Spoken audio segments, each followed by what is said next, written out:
우리 다 같이 사무엘상 17장 45절에서 47절의 말씀을 봉독하겠습니다. 다윗이 블레셋 사람에게 이르되 너는 칼과 창과 단창으로 내게 나가오느냐. 나는 만군의 야훼의 이름 곧 내가 모욕하는 이스라엘 군대 하나님의 이름으로 내게 나아가노라. 오늘 야훼께서 너를 내 손에 넘기시리니 내가 너를 쳐서 내 목을 베고 블레셋 군대의 시체를 오늘 공중의 새와 땅의 들짐승에게 주어 온 땅으로 이스라엘에 하나님이 계신 줄을 알게 하겠고 또 야훼의 구원하심이 칼과 창에 있지 아니함을 이 무리에게 알게 하리라. 전쟁은 야훼께 속한 것인즉 그가 너희를 우리 손에 넘기시리라. 아멘. 새벽에 오신 여러분 한 분 한 분 예수님의 이름으로 환영하고 축복합니다. 우리 하나님이 예비하신 귀한 것 받으시고 누리시고 나누게 되시길 주님의 이름으로 축복합니다.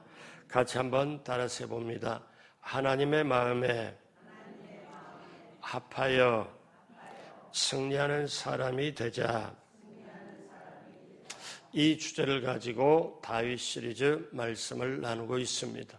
오늘 세 번째, 오늘 말씀의 제목은 시험에서 승리하는 하나님의 사람입니다. 시험에서 승리하는 하나님의 사람. 플라시모 도밍고와 루치아노 파바르티와 함께 세계에서 테너 빅3로 불리는 호세 카레라스라는 분이 계십니다.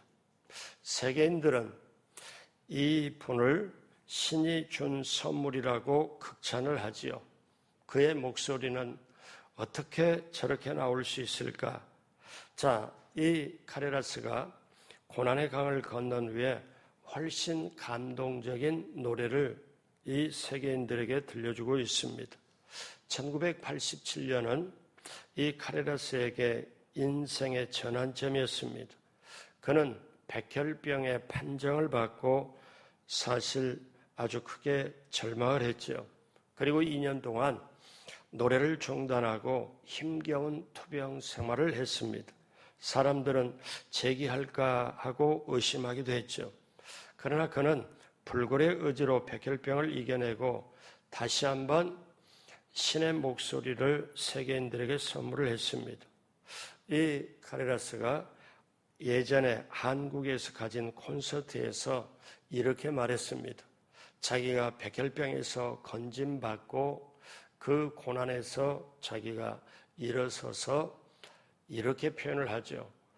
한국의 백혈병 환자들을 위해 무엇인가를 내가 하고 싶습니다. 그 방법을 내게 가르쳐 주십시오. 고난의 강을 건너본 사람이 한 말이에요.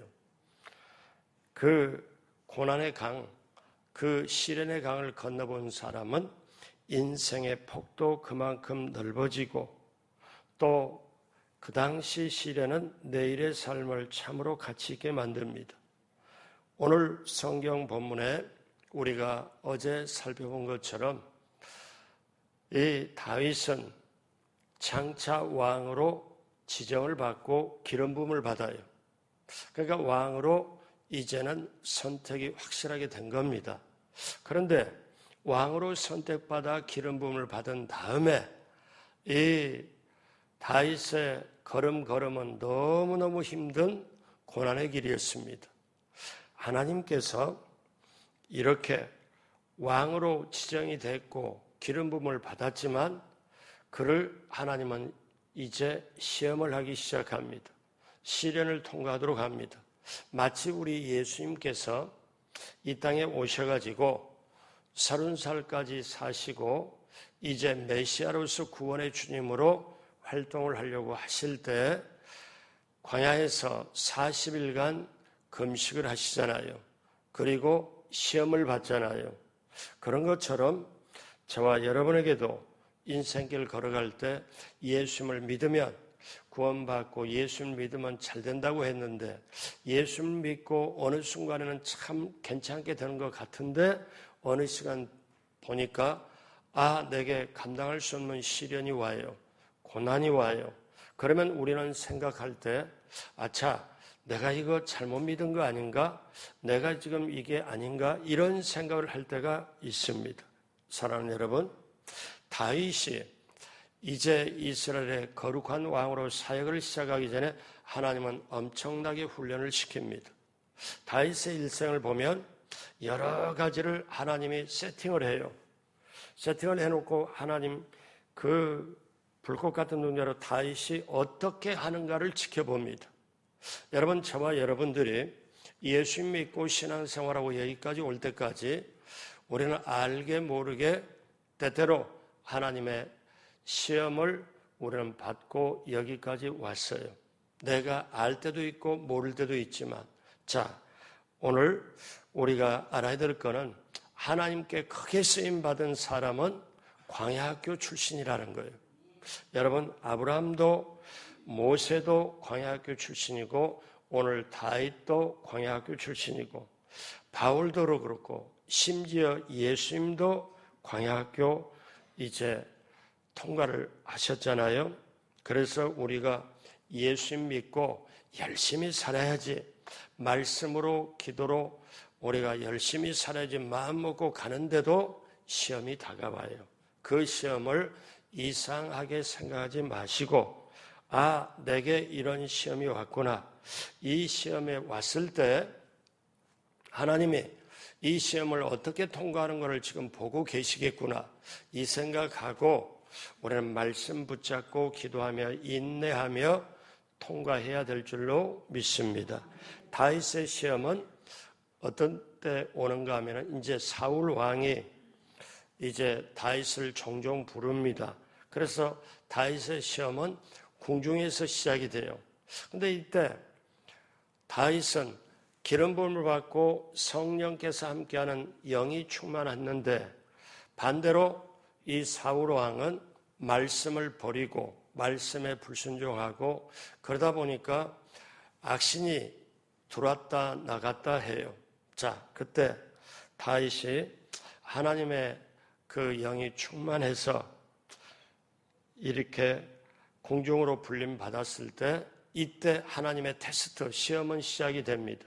근데 다윗이 시험을 받을 때 다윗이 놀라운 거는 왕의 그 권위에 순종할 줄 아는 자질을 가졌고요. 사울왕을 섬기는데 성실했고 거기에 더하여 때를 기다리는 인내 덕을 가졌습니다. 사울이 이 다윗을 부릅니다. 수금을 좀 타거라. 그러면 오늘날로 말로 기타를 치라 하는 그런 식이 되죠. 그런데 그때 이 다윗이 사울왕이시여, 당신이 나를 오해했어. 내가 악기나 이렇게 다는 딴따라인 줄 아시오. 오해하지 마시오. 나는 이 나라의 왕이 될 사람이요. 나는 왕으로 지정받고 기름 부음 받았어. 이렇게 요만큼도 나타내질 않아요. 사울왕이 말하면 네 하고 자기의 시키는 그대로 성실하게 합니다. 베드로전서 5장 6절에 저와 여러분 모두에게 적용되는 말씀인데, 그러므로 하나님의 능하신 손 아래에서 겸손하라. 때가 되면 너희를 높이시리라. 여러분, 하나님께서는 섬김의 사람을 찾아요. 하나님께서는 때를 기다리며 꾸준히 참고 인내할 줄 아는 사람을 찾습니다. 그런데 궁중에서 어느 날 사울 왕이 이 다윗의 수금을 타는 걸 보니까, 그렇게 이 수금을 타는 걸 보고 그걸 들으면 사울왕의 악신이 왔다 갔다 했던 사울왕의 마음이 깨끗해지고 맑아져가고 참 좋은데, 어느 날 수금을 타러 또 불렀는데 앞에 와서 준비를 하고 있는데 사울왕의 악신이 딱 들어오니까 옆에 있는 창을 들어가서 다윗을 죽이려고 던집니다. 다윗은 피하죠. 그렇지만 절대로 대항하질 않아요. 여기서 다윗을 봐요. 근데 이제 하나님이 본격적으로 이 다윗을 시험하기 위하여 어디로 가냐면 전쟁터에 등장하도록 만듭니다. 블레셋이 쳐들어왔어요. 이스라엘과 전면전이 이제 붙었습니다. 블레셋과 이스라엘 군대, 그래서 사울왕이 이스라엘 군대를 데리고 이제 엘라 골짜기를 놔두고 양쪽에서 블레셋과 이스라엘이 지금 진을 치고 지금 전쟁에, 국가 간의 전쟁이 돌입할 수 있을 때, 그때 아버지 이새가 다윗 보고 너 첫째, 둘째, 셋째 형이 지금 전쟁터에 나와 있으니까 가서 제대로 살아있는지, 지금 건강한지 가서 살펴보고 와라. 아버지가 심부름을 시킵니다.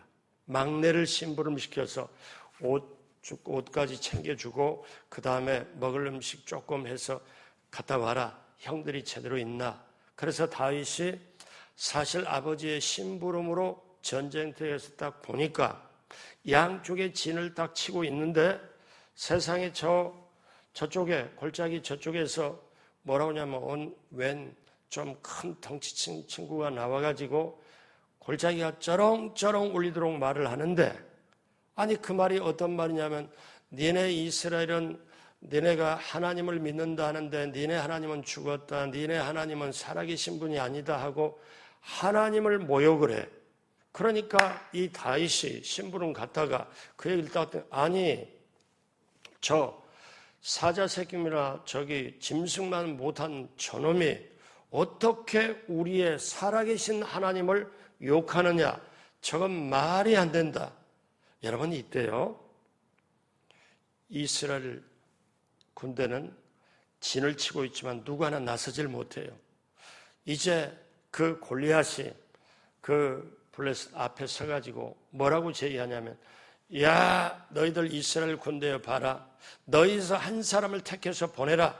올해 대표끼리 맞짱을 뜨자. 그리고 지면 완전히 이긴 쪽이 모든 걸 다 갖는 걸로, 모든 쪽이 이걸 승리하는 걸로 하자.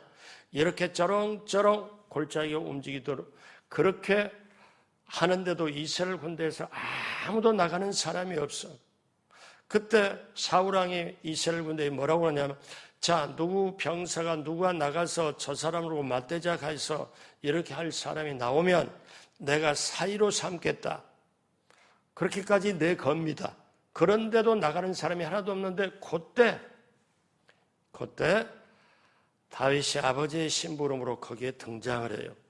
여러분 아버지가 하필 그때 심부름을 보낼까? 근데 이거는 크게 보면 하나님의 섭리로 하나님의 무대를 딱 세팅하고 다윗이 어떻게 하나 하고 그 전쟁터에 다윗을 하나님이 밀어넣은 거예요. 근데 다윗이 딱 보니까 이때 어떠냐면 이 전쟁터의 한가운데서 다윗이 도저히 참을 수가 없거든요. 여러분 저와 여러분도 마찬가지예요. 오늘 새벽 예배를 드리고 저와 여러분들이 어떻게 해요? 세상 가운데 가서 일을 하고 전도도 하고 또 사업도 하고 일하잖아요. 여러분 우리는 사실상 인생이 죄와 싸우는 전쟁터에 살아요.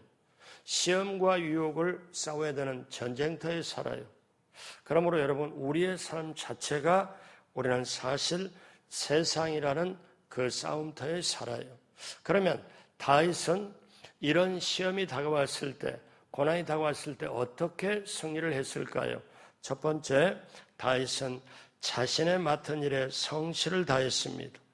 사무엘상 17장 15절에 보면 다윗은 사울에게로 왕래하며 베들레헴에서 그의 아버지 양을 칠 때에, 그러니까 사울왕이 궁중으로 부르면 불러서 수금 가지고 와서 타고 이렇게 하지만 다윗이 어떻게 해요?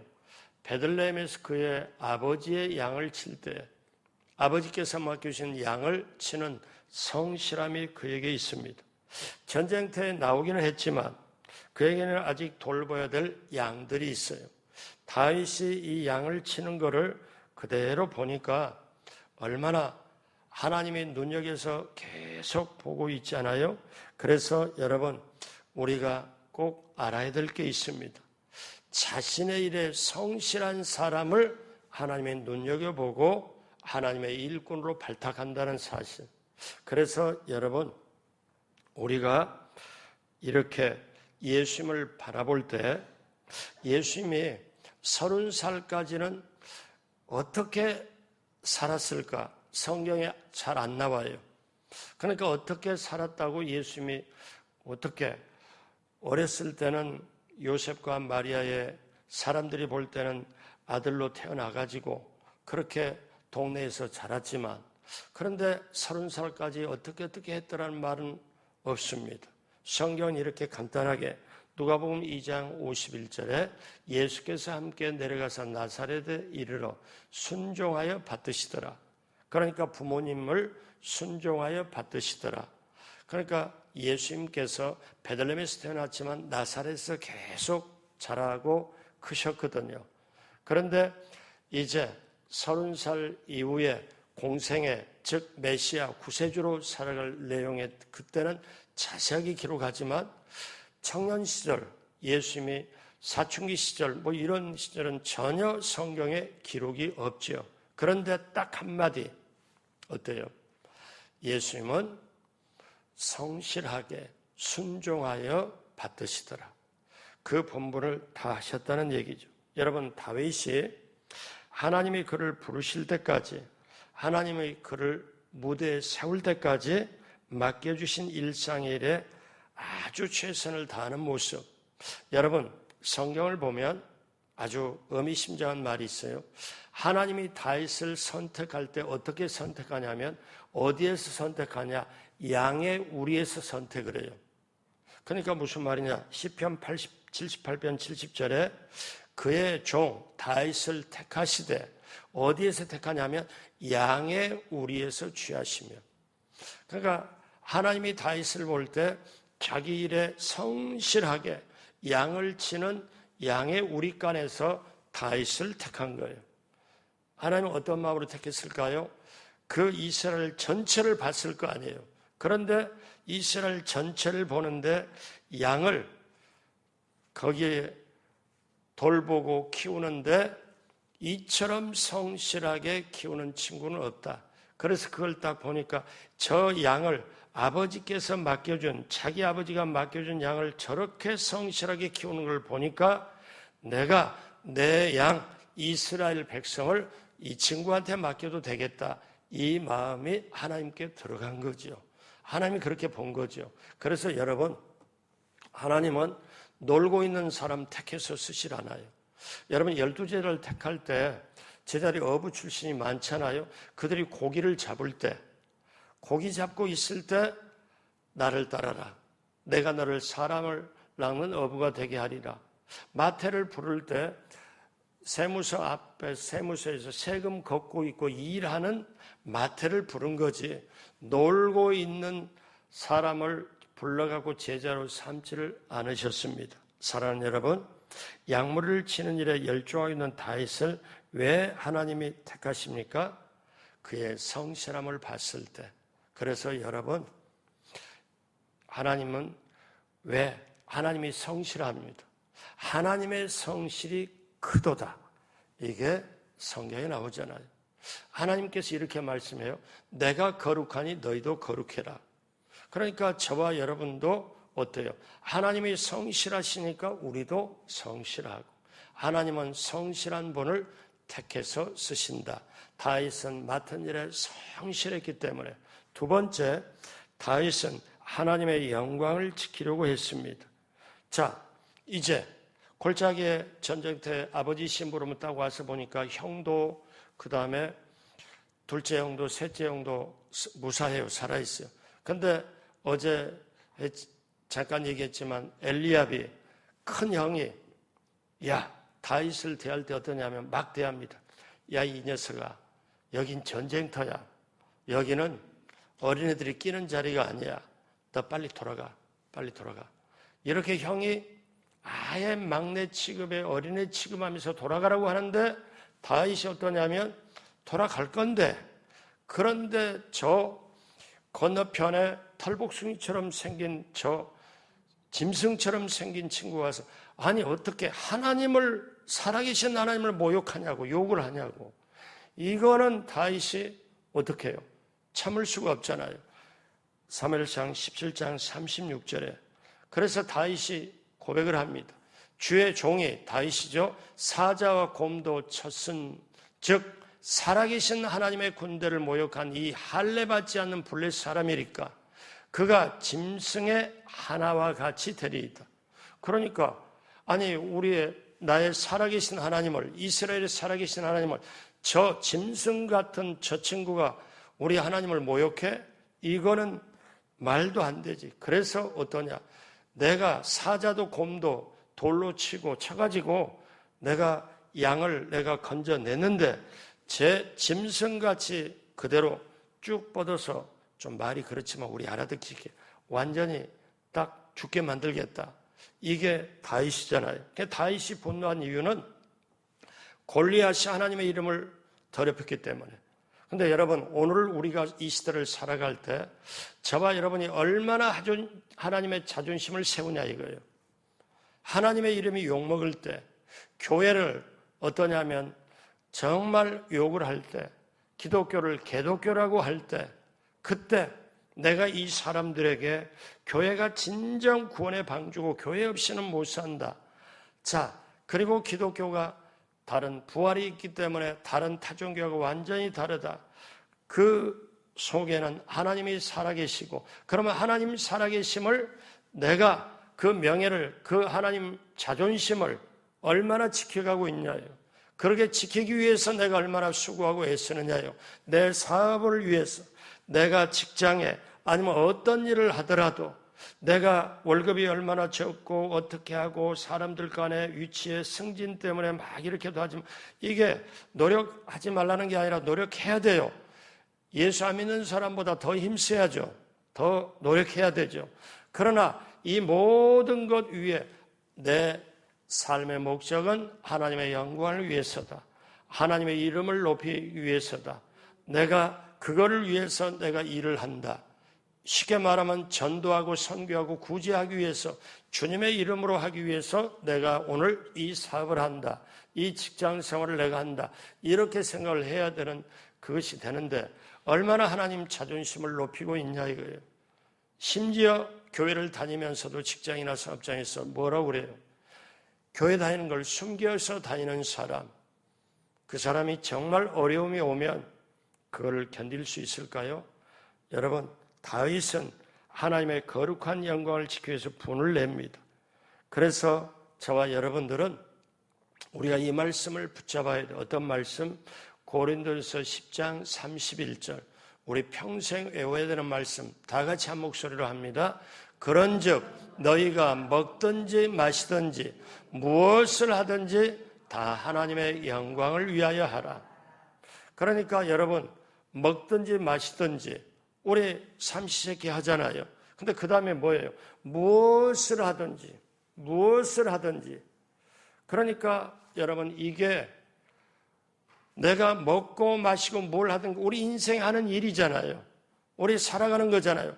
근데 뭘 하든지 하나님의 영광을 위하여 하라. 뉴욕에서 예전에 훌륭하신 분이 계세요. 근데 그분이 청소부 출신이었어요. 근데 그 유명한 목사님이 아침에 일찍 새벽에 그렇게 교회를 출근을 하는데 이분이 늘 가는 길에 걸어서 출근하는 건데 청소부가 청소를 하면서 투덜투덜 하는 거예요. 어차피 자기가 맡은 구역을 하면서 사람들이 못나서 이렇게 휴지 버리고 이렇게. 그러니까 목사님이 이렇게 늘 그걸 보다가 어느 날 딱 스톱해가지고 저 좀 잠깐 제가 말씀 좀 드려도 되겠습니까? 그러니까 퉁명스럽게 무슨 말이요? 이 이른 아침에. 그랬더니 형제는 이 빗자루로 이렇게 청소하면서 하나님이 맡겨주신 이 지구의 한 모퉁이를 내가 지금 깨끗하게 하는 거구나. 이 자부심을 가지고 이 귀한 걸 가지고 그렇게 하실 수 없습니까? 이 말에 이 청소부가 충격을 먹고 그 다음에 내가 불평불만 했지만 내가 지금 하고 있는 일이 하나님이 창조하신 이 땅덩어리의 한 모퉁이를 내가 지금 쓸고 닦고 깨끗하게 하고 내 일이 그냥 불평불만해서 될 일이 아니고 나는 지금 하나님의 일을 하고 있구나. 이거를 깨닫게 해준 거예요. 사랑하는 여러분 보십시오. 먹든지 마시든지 무엇을 하든지 하나님의 영광을 위해 하라. 이게 내 가슴 속에 세팅이 되면 말조심도 할 것이고 그 다음에 어때요? 자기 행동거지도 조심하게 될 거예요. 제일 힘든 목사가 듣기에 제일 가슴 아픈 얘기가 어떠냐면 전도를 하는데 그 교회에 누구누구 있지요? 예, 저는 그 사람 때문에 교회 안 가요. 근데 그 말을 들었을 때 너무 가슴이 아프고 슬퍼. 근데 당사자는 그걸 몰라요. 말로 너무나 저질러 놨고 그 다음에 이기심 때문에 그 물건값을 깎고 어떤 때는 물건값을 안 갚고 또 하나 제가 겪어본 얘기가 있어요. 제가 남구로 성전 맡았을 때 밑에 마트가 조그마한 가게들이 있잖아요. 그런데 거기 어떤 가게를 딱 들어갔더니 뭐냐면 아유 예수 믿으면 참 좋겠습니다. 그랬더니 예, 저도 시간이 되면 예수 믿을래요. 그래서 이 부근에서 가장 좋은 교회가 어디 교회라고 생각하세요? 하고 물었더니 어느 교회예요? 어느 교회 좋아요? 그랬더니 그 교회가 왜 좋아요? 제가 얼마나 흥미가 발동이 되겠어요? 물었더니 하는 말이 딱 그 말을 해요. 저는 그 교회 가본 적이 없어요. 그 목사님 본 적이 없어요. 그런데 그 교회에 새로운 목사님이 오셨는데 새로운 목사님이 오셨다고 들었는데 그 다음에 그 교회 교인들이 우리 집의 외상값을 계속 갚기 시작해요. 그래서 보니까 그 교회 진짜 괜찮은 교회예요. 자기는 교회를 안 나가. 그런데 뭐냐면 그 교회 다니는 사람들이 자기 마트의 외상값을 갚는 걸 보니까 그 교회는 그래도 제대로 된 교회고 목사님이 와서 외상값을 갚기 시작했다. 여러분 보십시오. 세상이 안 보는 것 같죠? 세상이 그대로 보고 평가 판단합니다. 여러분 같이 한번 따라하세요. 무엇을 하든지 하나님의 영광을 위해 하자. 아멘. 그래서 여러분 하나님의 자존심을 지키는 사람, 내가 하는 일이 내 일이 아니라 하나님의 일이다. 그러니까 여러분 제가 이런 질문한 적이 있어요. 우리 생활 가운데 중요하잖아요. 어떤 분이 사우나탕에 갔어요. 그래서 거기 가서 남자 이 장로님이 사우나탕에 딱 이렇게 가서 이발하고 사우나탕 갔다 왔다 가길래 어느 날 그분하고 얘기를 하면서 장로님 사우나탕에 가서 이발하고 목욕하는 게 하나님의 일입니까? 내 일입니까? 하고 제가 질문을 했더니 아니 목사님 어떻게 그런 질문을 저에게 하세요? 그거야 당연히 제 일이지 그게 하나님 일은 아니잖아요. 그래요? 그래서 제가 아무 말 않고 고린도서 10장 31절 가서 보고 묵상하십시오 해놓고 이제 한 달 정도 지나고 다시 딱 하는데 목사님 제가 그 말씀 모르는 게 아니라 외웠거든요. 예전에 알았고 그랬는데 목사님 어떻게 질문 딱 하고 그 다음에 이게 도대체 뭔가 내가 그래도 장로인데 내가 그래도 이건데 그래도 내가 사람들한테 그래도 인정받는 그런 장로라고 생각했는데 아니 목사님이 둘일 때 질문을 닦고는 그 질문이 사라지지 않는데 먹든지 마시든지 거기까지는 하는데 사우나탕 가고 이발하고 목욕하는 것이 내 일이냐 하나님 일이냐 무엇을 하든지 하나님의 영광을 위해 하라 요게 걸린 거예요. 그래가지고 나중에 만났을 때 목사님이 왜 질문한지 알았습니다.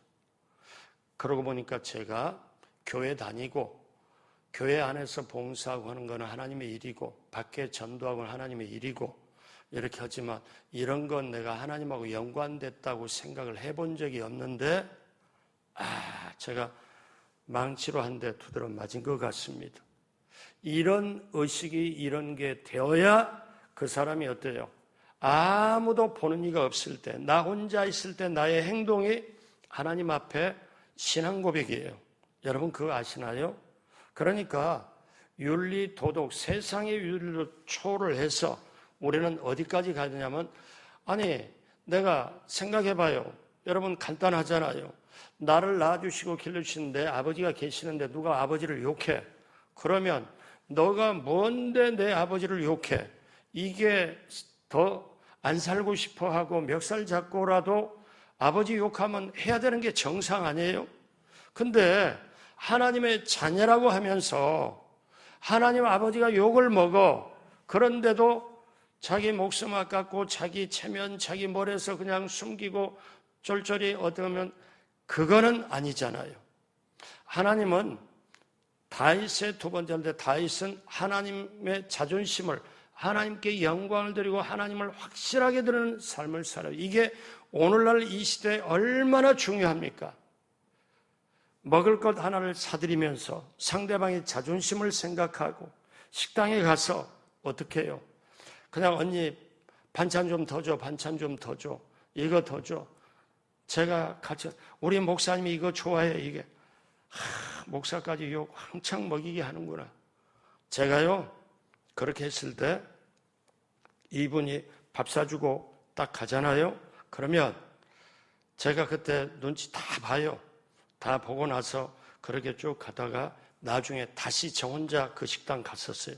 가가지고 그분에게 이렇게 지난번에 우리 와서 이렇게 저기를 하는데 좀 미안한데 이렇게 하고 혼자 밥 먹고 그분에게 오시라고 하고 제가 팁을 10,000원을 드렸어요. 드리면서 정말 지난번에 참 잘해줘서 고맙다고 그랬더니 이분이 속 얘기를 저한테 했어요. 어떤 얘기 했냐면 제일 힘든 손님들이 교인들이래요. 왜냐? 차라리 술 먹는 사람은 반찬 2판, 3판 갈아달라는 사람이 없대요. 교인들이 어떠냐? 딱 왔는데 음식 늦게 나오면 반찬 다 먹고 또 갈아달라고 또 달라고. 교인들은 힘들어요. 제가 그 얘기를 할 때 어떠냐? 제 속으로는 건생하죠. 목사하고 같이 가자고 밥 먹자고 그렇게 해가지고 가서 막 그렇게 하고 하면은 내가 이분하고는 내가 다시 밥 먹으러 안 간다 속으로 마음 먹어요. 그렇지만 어떠냐? 예수 믿는 사람이 예수님의 영역 언제든지 이분을 교회 나올 사람이라고 생각하고 이 순간에 하나님의 영광을 위해 살아야 되겠다고 이렇게 영광까지 그렇게 값지게 선언 안 하더라도 하나님의 입장을 고려하고 하나님의 자녀이기 때문에 내게는 하나님의 내가 걸어갈 때 내가 말할 때 잘 들으세요. 내가 말할 때 내가 목소리를 왜 낮추고 언어를 골라야 되는 줄 아세요? 왜 화를 내지 말아야 되는 줄 아세요?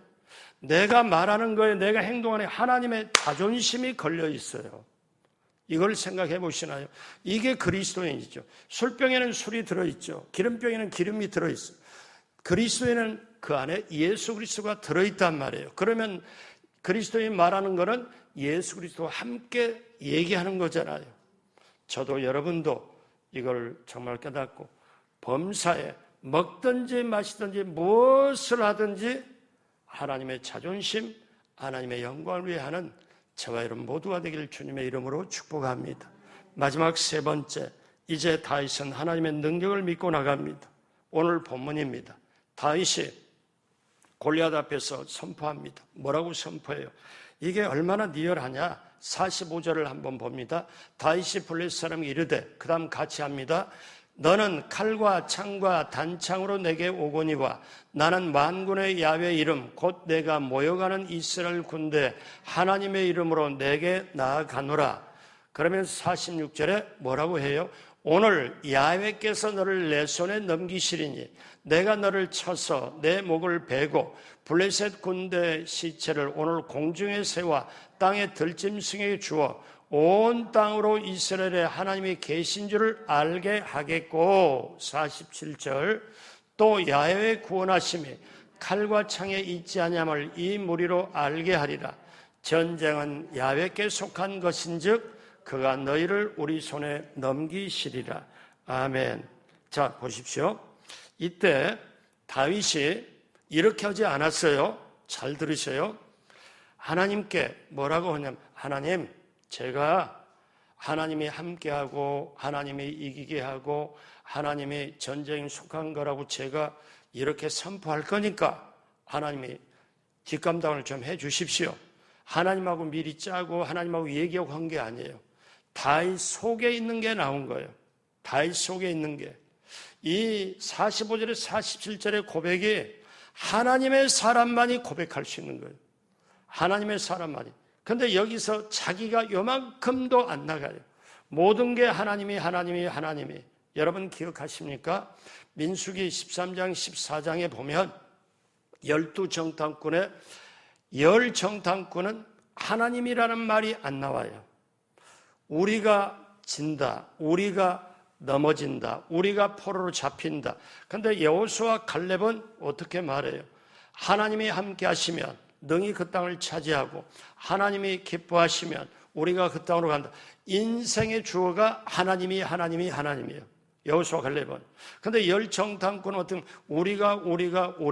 근데 여기 오늘 다윗을 보십시오. 이 다윗은 주어가 뭐냐면 하나님이에요. 45절부터 47절까지 깊이 묵상을 해봐가지고 여기서 여러분이 다윗의 입장으로 들어가서 오늘 내가 어려운 일을 만났어요. 오늘 힘든 일을 만났어요.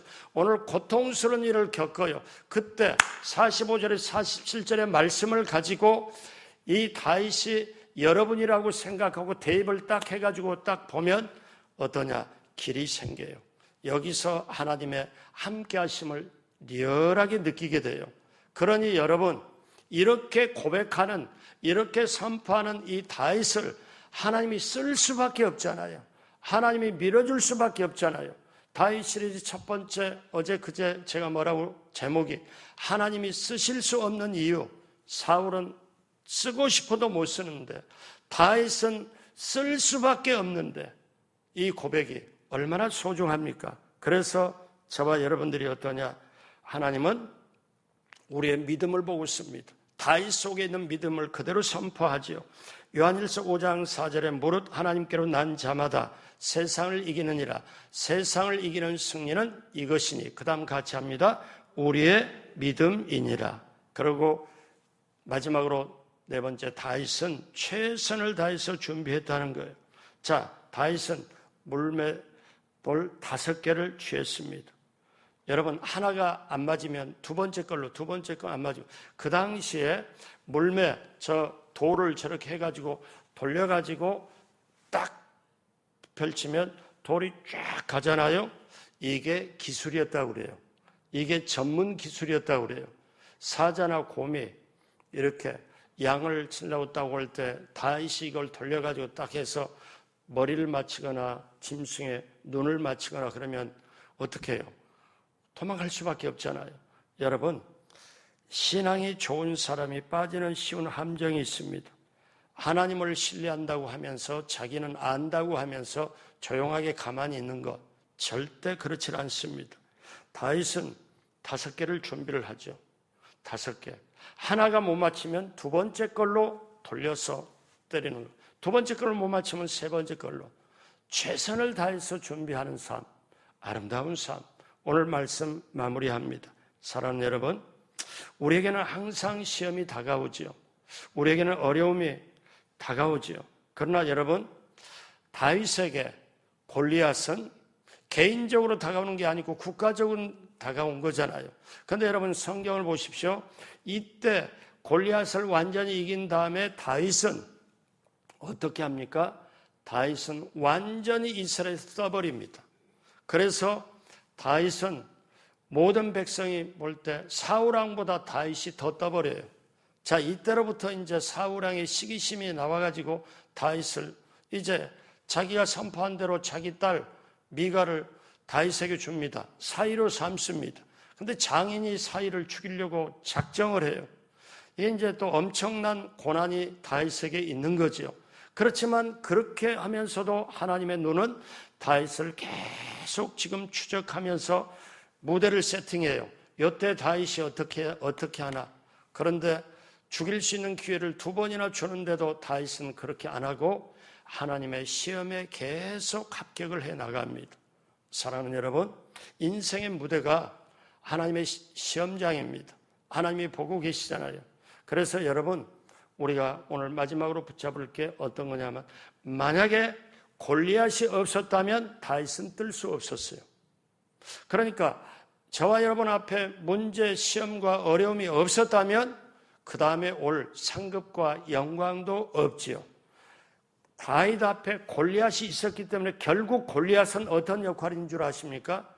다윗을 엄청나게 하나님 살아계심을 증거하고 다윗을 엄청나게 하나님이 사람이라 증거 딱 높여놓고 요즘 우리말로 하면 골로 갑니다. 사라집니다. 그럼 우리가 세상 살 때 골리앗이나 어둠의 역할을 할 게 아니라 다윗의 역할. 그래서 여러분 민수기 14장 7절에서 9절의 말씀을 여러분 꼭 기억하시고 우리 앞에 전개되는 세상, 사업, 직장 정말 어렵다고 지금 쓰나미가 국제적으로 오고 국내적으로 지금 옵니다. 오는데 저와 여러분들이 어떻게 살아야 되냐? 세상은 살아볼 만한 세상이다. 세상은 하나님의 영광을 나타내기 위해 정말 귀한 것이다. 그래서 하나님이 오늘 내게 이 직업을, 이 사업을 주셨다. 왜 세상은 사람 어떤 생각으로 여기에 가나안 땅을 주시면서 우리 마지막으로 7절로 9절까지 하고 말씀 맺겠습니다. 같이 합니다. 이스라엘 자손의 온 회중에게 말하여 이르되 우리가 두루 다니며 정탐한 땅은 심히 아름다운 땅이라. 야훼께서 우리를 기뻐하시면 우리를 그 땅으로 인도하여 들이시고 그 땅을 우리에게 주시리라. 이는 과연 젖과 꿀이 흐르는 땅이니라. 다만 야훼를 거역하지 말라. 또 그 땅 백성을 두려워하지 말라. 그들은 우리의 먹이라. 그들의 보호자는 그들에게서 떠났고 야훼는 우리와 함께 하시느니라. 그들을 두려워하지 말라 하나. 이 말씀을 우리에게 사업이라고 생각해도 되고 그 다음에 직장이라고 생각해도 되고 내가 차지할 가나안 땅이라고 생각해도 되고 그래서 여기에 우리는 세상을 바라볼 때 아하, 세상은 살아볼 만한 세상이다. 세상을 살면서 내가 하나님의 자존심을 세우리라, 영광을 돌리리라. 이렇게 우리는 믿음 가지고 우리는 세상을 살아갈 때 넉넉히 이기고 승리하게 될 줄로 믿습니다. 그렇게 되시길 주님의 이름으로 축복합니다. 기도하겠습니다. 하나님, 여호수아와 갈렙은 믿음 그대로 되었고 다윗은 그 믿음 그대로 선포된 대로 그대로 되었습니다. 우리도 맡은 일에 성실하고 하나님의 영광을 지키고 하나님의 능력을 믿고 선포하며 세상을 승리하게 함께하여 주옵소서. 오늘도 귀한 예물 드리는 손길 하나님께서 기쁘게 받으시고 하늘문을 여시고 넘치도록 복을 허락하여 주옵소서. 감사하며 예수님의 이름으로 기도드립니다. 아멘. 하늘에 계신 우리 아버지여, 이름이 거룩히 여김을 받으시오며 나라가 임하시오며 뜻이 하늘에서 이루어진 것 같이 땅에서도 이루어지이다. 오늘 우리에게 일용할 양식을 주시옵고 우리가 우리에게 죄진 자를 사하여 준 것 같이 우리의 죄를 사하여 주시옵고 우리를 시험에 들게 하지 마시옵고 다만 악에서 구하시옵소서. 나라와 권세와 영광이 아버지께 영원히 있사옵나이다. 아멘. 우리 하나님께 감사와 영광의 박수드립니다. 다 같이 일어나시겠습니다. 여러분 오늘 기도할 때 여러분 오늘 빠짐없이 가셔서 다 투표하시고 투표율이 아주 높아질 수 있도록 기도하면서 이 한국의 새로운 역사가 써지도록 여러분 기도해 주시고 우리 교회와 새생명 행복축제 4월달 전도 그리고 우리 개인의 꿈과 비전과 기도 제목, 문제 해결, 또 모든 걸 놓고 우리 주여 3번 부르고 합심으로 기도합니다. 주여, 주여, 주여. 하나님 아버지